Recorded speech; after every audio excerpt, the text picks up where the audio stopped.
आप देख रहे हैं वॉइस ऑफ कौशाम्बी न्यूज। हर आवाज बनेगी खबर। करने के लिए दूर दूर से जुड़े हैं। कस्तूरी रंगन जी स्वयं और अपनी कमेटी के तमाम सदस्यों के साथ आज यहाँ पर उपस्थित हैं और इसलिए मैं कस्तूरी रंगन जी का भी हृदय की गहराई से अभिनंदन कर रहा हूँ।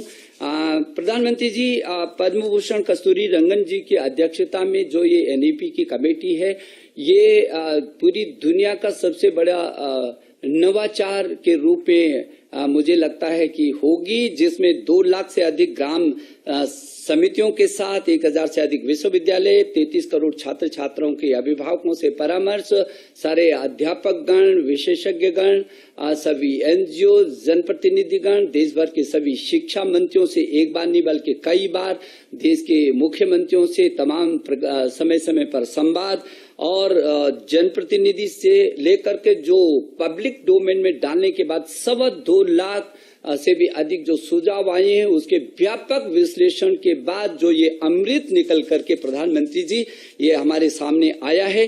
मैं ये समझता हूं कि जो आपके नए भारत के निर्माण का प्रधानमंत्री जी संकल्प रहा है, ऐसा भारत जो स्वच्छ भारत हो, स्वस्थ भारत हो, समृद्ध भारत हो, सशक्त भारत हो, श्रेष्ठ भारत हो, आत्मनिर्भर भारत हो और एक भारत हो, और जिसका रास्ता आपने प्रधानमंत्री जी का हमको दिया है कि make in India, digital India, skill India, startup और स्टैंड अप, इस रास्ते से भी हो करके आपने जो एक और मंत्र सूत्र दिया कि सबका साथ सबका विकास और सबका विश्वास लेकर के उन नीति पर, वो आपके विजन पर प्रधानमंत्री जी ये जो नई शिक्षा नीति आई है, वो यूनेस्को के उस लक्ष्य को, जो सतत विकास के लक्ष्यों को प्राप्त करने का उसका लक्ष्य है, उसको भी केंद्रित करती है, उसको भी, उस लक्ष्य को भी प्राप्त करने की इसमें क्षमता है। प्रधानमंत्री जी आपने हमेशा कहा है कि ये 21वीं सदी ज्ञान की सदी है, और जो प्रधानमंत्री जी आपके नेतृत्व में मैं समझ सकता हूं कि कितनी बार एक एक शब्द इस नई शिक्षा नीति का आपसे होकर के गुजरा है, बार बार आपका मार्गदर्शन जो हमको मिला है, और मैं समझ सकता हूं कितनी संवेदनशील से प्रधानमंत्री जी आप कितने चिंतित थे इस नई शिक्षा नीति को लाने के लिए। 1 बार नहीं, 2 बार नहीं, 3 बार नहीं, 4 बार सहित बार आपने हमारा मार्गदर्शन किया। आपके मानवता के व्यापक विजन के साथ मानवीय मूल्यों के आधार पर समावेशी और सार्वभौमिकता लिए उत्कृष्टता और गुणवत्ता से ज्ञान, विज्ञान, अनुसंधान, प्रौद्योगिकी तथा नवाचार के साथ उदारवादी और विश्व प्रतिस्पर्धी रूप में Bharat knowledge based superpower बनाने के लिए आपके श्रेष्ठ भारत के संकल्प को धरती पर क्रियान्वित करने के लिए आज ये देश भर का शिक्षा परिवार प्रधानमंत्री जी एकत्रित हुआ है। हम आपको भरोसा दिलाने के लिए दूर दूर से आपके साथ जुड़े हैं। मैं बहुत विनम्रता से आपको निवेदन करना चाहता हूं, प्रधानमंत्री जी हमारा मार्गदर्शन करें, आपके आशीर्वाद के हम अभिलाषी हैं। प्रधानमंत्री जी नमस्कार। मंत्रिमंडल में मेरे सहयोगी श्रीमान रमेश पोखरियाल निशंक जी, श्रीमान संजय धोत्रे जी, नेशनल एजुकेशन पॉलिसी, राष्ट्रीय शिक्षा नीति में बहुत महत्वपूर्ण भूमिका निभाने वाले देश के जाने माने वैज्ञानिक डॉक्टर कस्तूरी रंगन जी और उनकी टीम, इस सम्मेलन में भाग ले रहे वाइस चांसलर्स, अन्य सभी शिक्षाविद, सभी महानुभाव, आप सभी का बहुत बहुत अभिनंदन। नेशनल एजुकेशन पॉलिसी, राष्ट्रीय शिक्षा नीति के संदर्भ में आज का ये इवेंट बहुत ही महत्वपूर्ण है। इस कॉन्क्लेव से भारत के एजुकेशन वर्ल्ड को नेशनल एजुकेशन पॉलिसी, राष्ट्रीय शिक्षा नीति के विभिन्न पहलुओं के बारे में विस्तृत जानकारी मिलेगी। जितनी जानकारी और ज्यादा जानकारी ज्यादा स्पष्ट होगी, फिर उतना ही आसान इस राष्ट्रीय शिक्षा नीति का इम्प्लीमेंटेशन भी होगा। साथियों, 3-4 साल के व्यापक विचार विमर्श के बाद लाखों सुझावों पर लंबे मंथन के बाद राष्ट्रीय शिक्षा नीति को स्वीकृत किया गया है। आज देश भर में इसकी व्यापक चर्चा हो रही है। अलग अलग क्षेत्र के लोग, अलग अलग विचारधाराओं के लोग अपने व्यूज दे रहे हैं, राष्ट्रीय शिक्षा नीति को रिव्यू कर रहे हैं। ये एक हेल्दी डिबेट है। ये जितनी ज्यादा होगी उतना ही लाभ देश की शिक्षा व्यवस्था को मिलेगा।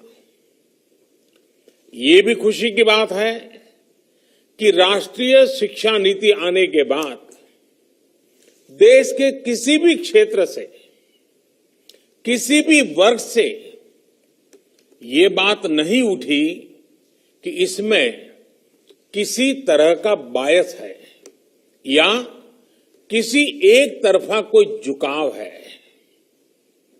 ये एक इंडिकेटर भी है कि लोग बरसों से चली आ रही एजुकेशन सिस्टम में जो बदलाव चाहते थे वो उन्हें देखने को मिले हैं। वैसे कुछ लोगों के मन में ये सवाल आना बहुत स्वाभाविक है कि इतना बड़ा रिफॉर्म कागज पर तो कर दिया, लेकिन इसे जमीन पर कैसे उतारा जाएगा? यानी अब सबकी निगाहें इसके इम्प्लीमेंटेशन की तरफ है। इस चैलेंज को देखते हुए व्यवस्थाओं को बनाने में जहां कहीं कुछ सुधार की आवश्यकता है, वह हमें सबको मिलकर के करना है और करना ही है। आप सभी राष्ट्रीय शिक्षा नीति के इम्प्लीमेंटेशन में और उस काम में सीधे तौर पर जुड़े हैं और इसलिए आप सबकी भूमिका बहुत ज्यादा है, बहुत अहम है। जहां तक पॉलिटिकल विल की बात है, मैं पूरी तरह कमिटेड हूं, मैं पूरी तरह आपके साथ हूं। साथियों, हर देश अपनी शिक्षा व्यवस्था को अपनी नेशनल वैल्यूज के साथ जोड़ते हुए अपने नेशनल गोल्स के अनुसार रिफॉर्म्स करते हुए आगे बढ़ता है। मकसद ये होता है कि देश का एजुकेशन सिस्टम अपनी वर्तमान और आने वाली पीढ़ियों को फ्यूचर रेडी रखे, फ्यूचर रेडी करे। भारत की नेशनल एजुकेशन पॉलिसी, राष्ट्रीय शिक्षा नीति का आधार भी यही सोच है। राष्ट्रीय शिक्षा नीति 21वीं सदी के भारत की, नए भारत की फाउंडेशन तैयार करने वाली है। 21वीं सदी के भारत को हमारे युवाओं और हमारे युवाओं को जिस तरह की एजुकेशन की जरूरत है, जैसी स्किल्स चाहिए, राष्ट्रीय शिक्षा नीति पर इन बातों पर विशेष फोकस है। भारत को ताकतवर बनाने के लिए विकास की नई ऊंचाई पर पहुंचाने के लिए भारत के नागरिकों को और सशक्त करने के लिए उन्हें ज्यादा से ज्यादा अवसरों के उपयुक्त बनाने के लिए इस एजुकेशन पॉलिसी में खास जोर दिया गया है। जब भारत का स्टूडेंट चाहे वो नर्सरी में हो या फिर कॉलेज में साइंटिफिक तरीके से पढ़ेगा, तेजी से बदलते हुए समय और तेजी से बदलती जरूरतों के हिसाब से पढ़ेगा, तो वो नेशन बिल्डिंग में कंस्ट्रक्टिव भूमिका निभा पाएगा। साथियों, बीते अनेक वर्षों से हमारे एजुकेशन सिस्टम में बड़े बदलाव नहीं हुए थे। परिणाम ये हुआ कि हमारे समाज में क्यूरोसिटी और इमेजिनेशन की वैल्यूज को प्रमोट करने के बजाय भेड़ चाल को ही प्रोत्साहन मिलने लगा था। कभी डॉक्टर बनने के लिए होड़ लगी, कभी इंजीनियर बनाने की होड़ लगी, कभी वकील बनाने की होड़ लगी। इंटरेस्ट, एबिलिटी और डिमांड की मैपिंग किए बिना होड़ लगाने की प्रवृत्ति से एजुकेशन को बाहर निकालना जरूरी था।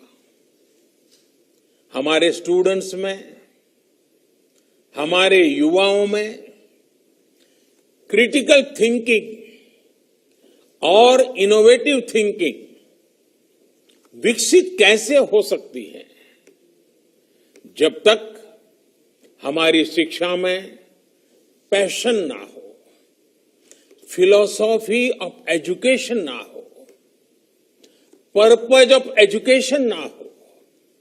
साथियों, आज गुरुवर रविंद्रनाथ ठाकुर की पुण्यतिथि भी है। वो कहते थे, उच्चतम शिक्षा वो है जो हमें सिर्फ जानकारी नहीं देती, बल्कि हमारे जीवन को समस्त अस्तित्व के साथ सद्भाव में लाती है। निश्चित तौर पर राष्ट्रीय शिक्षा नीति का बृहद लक्ष्य इसी से जुड़ा है। इसके लिए टुकड़ों में सोचने के बजाय एक होलिस्टिक अप्रोच की जरूरत थी, जिसको सामने रखने में राष्ट्रीय शिक्षा नीति सफल रही है। साथियों, आज जब राष्ट्रीय शिक्षा नीति मूर्त रूप ले चुकी है, तो मैं उस समय और सवालों की भी चर्चा आपसे करना चाहता हूं, जो हमारे सामने शुरुआती दिनों में आए थे। उस समय जो दो सबसे बड़े सवाल थे, वो यही थे कि क्या हमारी शिक्षा व्यवस्था हमारे युवाओं को क्रिएटिव, क्यूरियोसिटी और कमिटमेंट ड्रिवन लाइफ के लिए मोटिवेट करती है। आप लोग इस क्षेत्र में इतने वर्षों से हैं, आपने अपना जीवन शिक्षा के लिए खपा दिया है, समर्पित किया है। आप लोग इसका जवाब बेहतर जानते हैं। साथियों, हमारे सामने दूसरा सवाल था कि क्या हमारी शिक्षा व्यवस्था हमारे युवाओं को एम्पावर करती है, देश में एक एम्पावर्ड सोसाइटी के निर्माण में मदद करती है। आप सब इन सवालों से भी परिचित हैं और जवाबों से भी भली भांति परिचित हैं। साथियों, आज मुझे संतोष है कि भारत की नेशनल एजुकेशन पॉलिसी, राष्ट्रीय शिक्षा नीति को बनाते समय इन सवालों पर गंभीरता से काम किया गया। साथियों, बदलते समय के साथ एक नई विश्व व्यवस्था, एक नए रंग रूप और व्यवस्थाओं में बदलाव, एक नई विश्व व्यवस्था खड़ी हो रही है। एक नया ग्लोबल स्टैंडर्ड भी तय हो रहा है। इसके हिसाब से भारत का एजुकेशन सिस्टम खुद में बदलाव करे, ये भी किया जाना बहुत जरूरी था। स्कूल करिकुलम के 10+2 स्ट्रक्चर से आगे बढ़कर अब 5+3+3+4 करिकुलम का स्ट्रक्चर देना इसी दिशा में एक कदम है। हमें अपने स्टूडेंट्स को ग्लोबल सिटीजन भी बनाना है और इसका भी ध्यान रखना है कि वे ग्लोबल सिटीजन तो बने, लेकिन साथ साथ अपनी जड़ों से भी जुड़े रहें। जड़ से लेकर के जग तक, मनुष्य से मानवता तक, अतीत से आधुनिकता तक सभी बिंदुओं का समावेश करते हुए इस राष्ट्रीय शिक्षा नीति का स्वरूप तय किया गया है। साथियों, इस बात में कोई विवाद नहीं है कि बच्चों के घर की बोली और स्कूल में पढ़ाई की भाषा एक ही होने से बच्चों के सीखने की गति बेहतर होती है।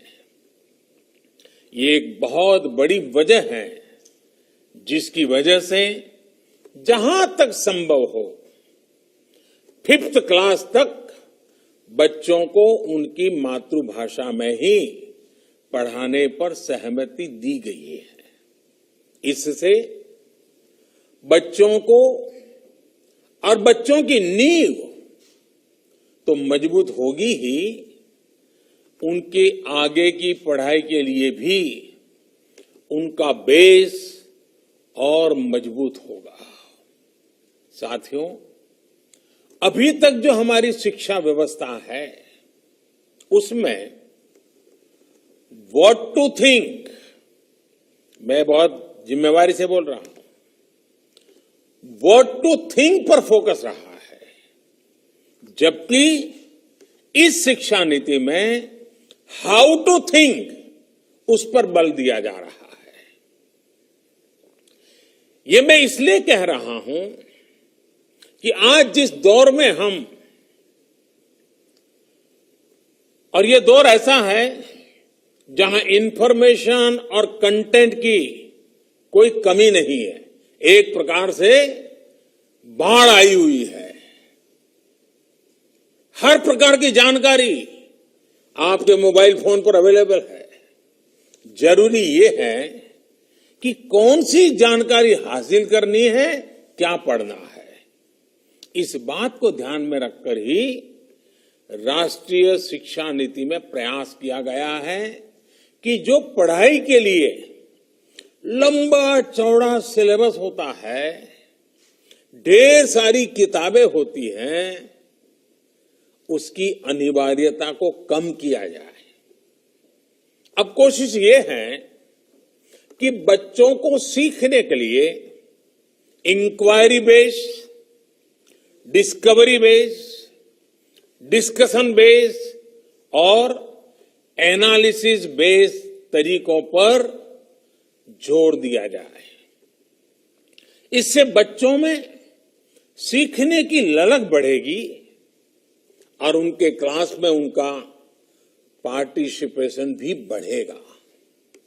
साथियों, हर विद्यार्थी को, स्टूडेंट को यह अवसर मिलना ही चाहिए कि वो अपने पैशन को फॉलो करे, वो अपनी सुविधा और जरूरत के हिसाब से किसी डिग्री या कोई कोर्स को फॉलो कर सके और अगर उसका मन करे तो वो छोड़ भी सके। अक्सर ऐसा होता है कि कोई कोर्स करने के बाद स्टूडेंट जब जॉब के लिए जाता है तो उसे पता चलता है कि जो उसने पढ़ा है वो जॉब की रिक्वायरमेंट को पूरा नहीं करता। कई स्टूडेंट को अलग अलग वजहों के से बीच में ही कोर्स छोड़कर जॉब करनी पड़ती है। ऐसे सभी स्टूडेंट्स की जरूरतों का ख्याल रखते हुए मल्टीपल एंट्री एग्जिट का ऑप्शन दिया गया है। अब स्टूडेंट वापस अपने कोर्स से जुड़कर अपनी जॉब रिक्वायरमेंट के हिसाब से ज्यादा इफेक्टिव तरीके से पढ़ाई कर सकता है, लर्न कर सकता है। इसका एक और एस्पेक्ट है, जब स्टूडेंट्स को यह भी स्वतंत्रता होगी कि अगर वो कोई कोर्स बीच में छोड़कर दूसरे कोर्स में प्रवेश लेना चाहे तो वो कर सकते हैं। इसके लिए वो पहले कोर्स से एक निश्चित समय तक ब्रेक ले सकते हैं और दूसरा कोर्स ज्वाइन कर सकते हैं। हायर एजुकेशन को स्ट्रीम से मुक्त करने, मल्टीपल एंट्री और एग्जिट क्रेडिट बैंक के पीछे यही एक बहुत लंबे दूर की सोच के साथ हम आगे आए हैं। हम उस एरा की तरफ बढ़ रहे हैं जहां कोई व्यक्ति जीवन भर किसी एक प्रोफेशन में ही नहीं टिका रहेगा। बदलाव निश्चित है, मान के चलिए, और इसके लिए उसे निरंतर खुद को रीस्किल और अपस्किल करते रहना ही होगा। नेशनल एजुकेशन पॉलिसी, राष्ट्रीय शिक्षा नीति में इसका भी बारीकी से ध्यान रखा गया है। साथियों, किसी भी देश के विकास में एक बड़ी भूमिका रहती है समाज के हर तबके की गरिमा, उसकी डिग्निटी। समाज का कोई व्यक्ति कोई भी काम करता हो, कोई निम्न नहीं होता है। हमें ये सोचना चाहिए कि भारत जैसे सांस्कृतिक से समृद्ध रहे देश में ये बुराई कहां से आई? ऊंच नीच का भाव, मेहनत मजदूरी करने वालों के प्रति हीन भाव, इस प्रकार की विकृति हमारे अंदर कैसे घर कर गई? इसकी एक बड़ी वजह रही है कि हमारी एजुकेशन का समाज के इस तबके के साथ एक डिस्कनेक्ट रहा। जब गांवों में जाएंगे, किसान को, श्रमिकों को, मजदूरों को काम करते देखेंगे, तभी तो उनके बारे में जान पाएंगे, उन्हें समझ पाएंगे वो कितना बड़ा योगदान कर रहे हैं। समाज की आवश्यकताओं की पूर्ति के लिए वो कैसे अपना जीवन खपा रहे हैं। उनके श्रम का सम्मान करना हमारी पीढ़ी को, वर्तमान को, भावी पीढ़ी को सीखना ही होगा। इसलिए राष्ट्रीय शिक्षा नीति में स्टूडेंट एजुकेशन और डिग्निटी ऑफ लेबर, उस पर भी बहुत ध्यान दिया गया है। साथियों, 21वीं सदी के भारत से पूरी दुनिया को बहुत अपेक्षाएं हैं। भारत का सामर्थ्य है कि वो टैलेंट और टेक्नोलॉजी का समाधान पूरी दुनिया को दे सकता है। हमारी इस जिम्मेदारी को भी हमारी एजुकेशन पॉलिसी एड्रेस करती है। राष्ट्रीय शिक्षा नीति में जो भी समाधान सुझाए गए हैं उससे फ्यूचरिस्टिक टेक्नोलॉजी के प्रति एक माइंडसेट विकसित करने की भावना भी है।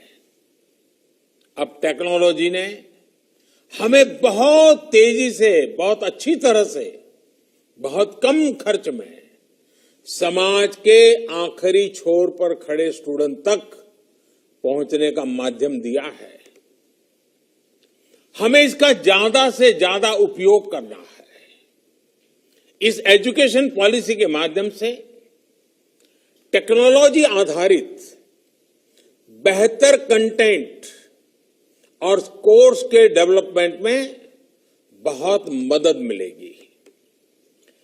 बेसिक कंप्यूटिंग पर बल हो, कोडिंग पर फोकस हो या फिर रिसर्च पर ज्यादा जोर, ये सिर्फ एजुकेशन सिस्टम ही नहीं बल्कि पूरे समाज की अप्रोच को बदलने का माध्यम बन सकता है। वर्चुअल लैब जैसे कंसेप्ट ऐसे लाखों साथियों तक बेहतर शिक्षा के सपने को ले जाने वाला है जो पहले से ही सब्जेक्ट्स पढ़ ही नहीं पाते थे, जिसमें लैब एक्सपेरिमेंट जरूरी हो।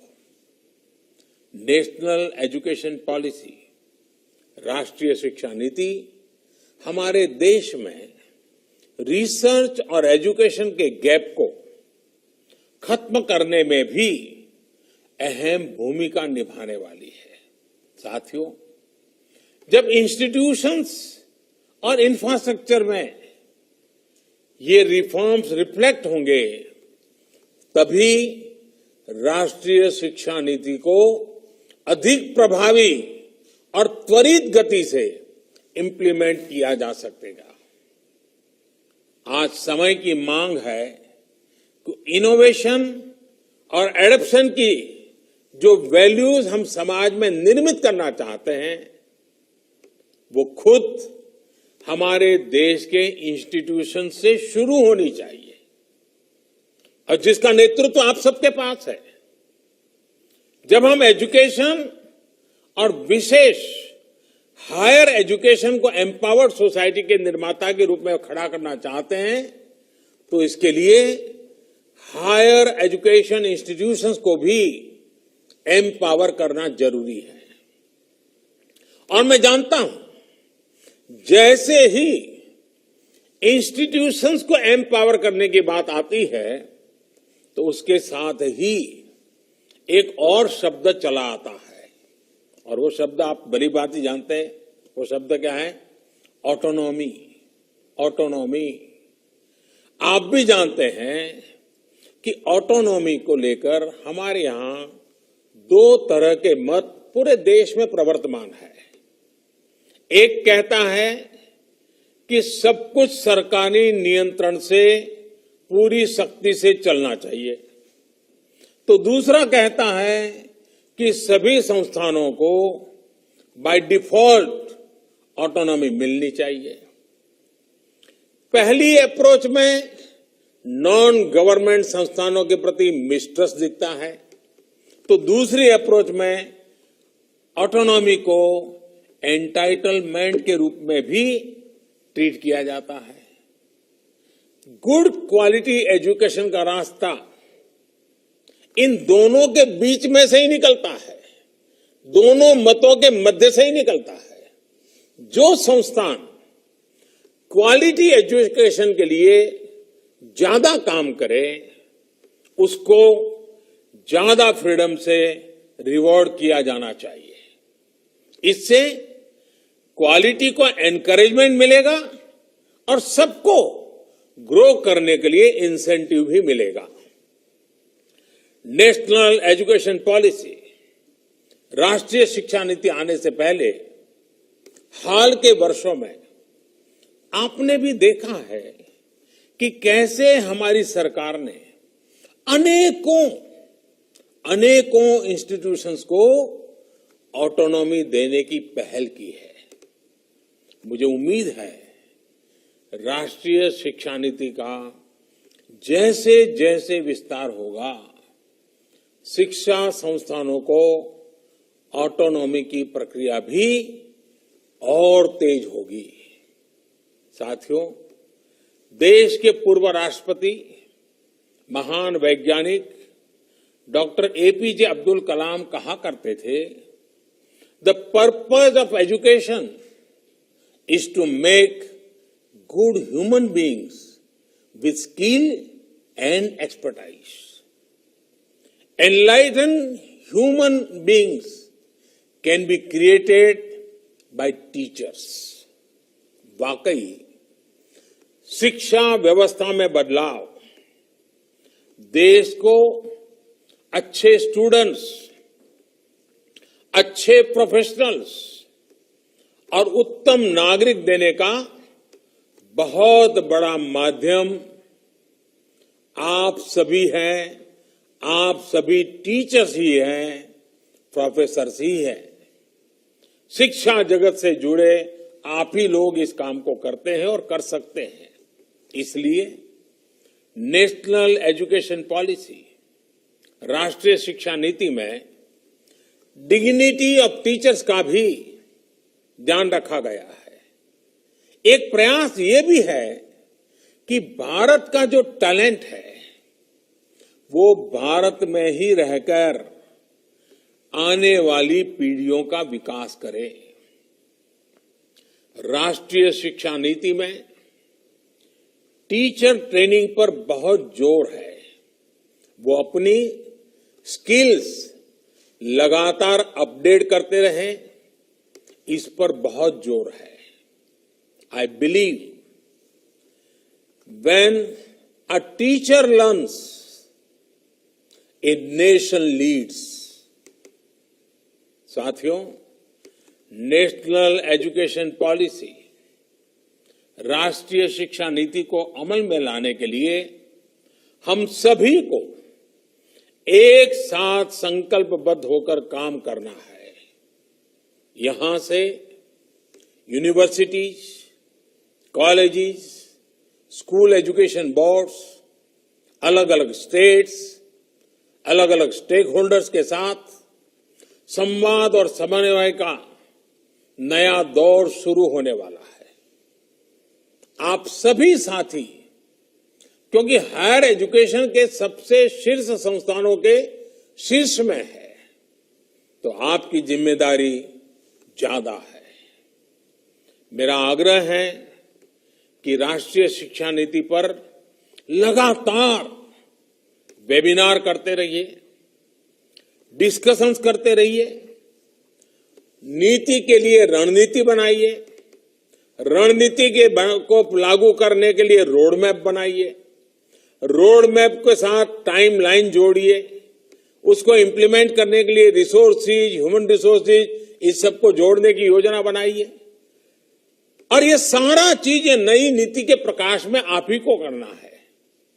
राष्ट्रीय शिक्षा नीति सिर्फ एक सर्कुलर नहीं है। राष्ट्रीय शिक्षा नीति सिर्फ सर्कुलर जारी करके, नोटिफाई करके इंप्लीमेंट नहीं हो सकती है। इसके लिए मन बनाना होगा। आप सभी को दृढ़ इच्छा शक्ति दिखानी होगी। भारत के वर्तमान और भविष्य को बनाने के लिए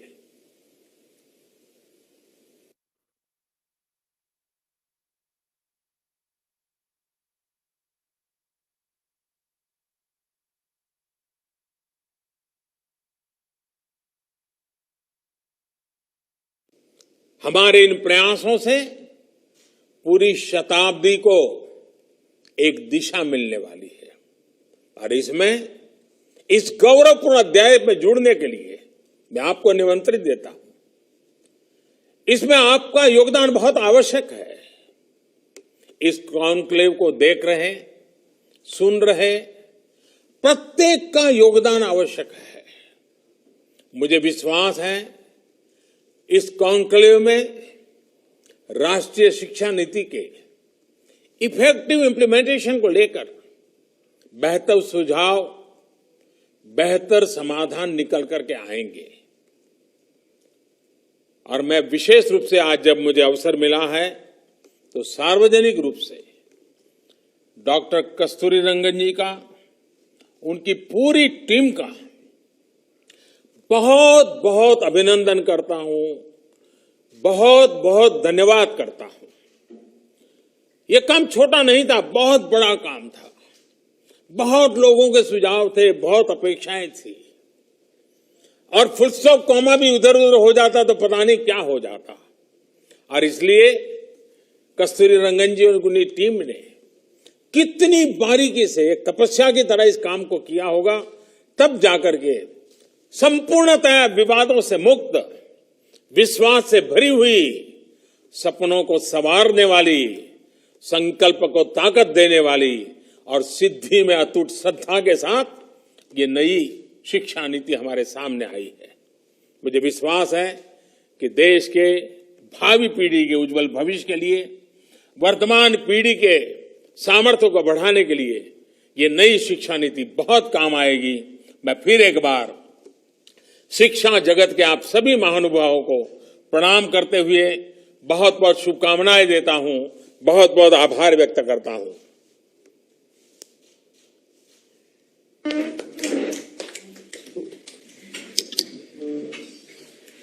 बहुत बहुत धन्यवाद प्रधानमंत्री जी, हम आपके बहुत आभारी हैं।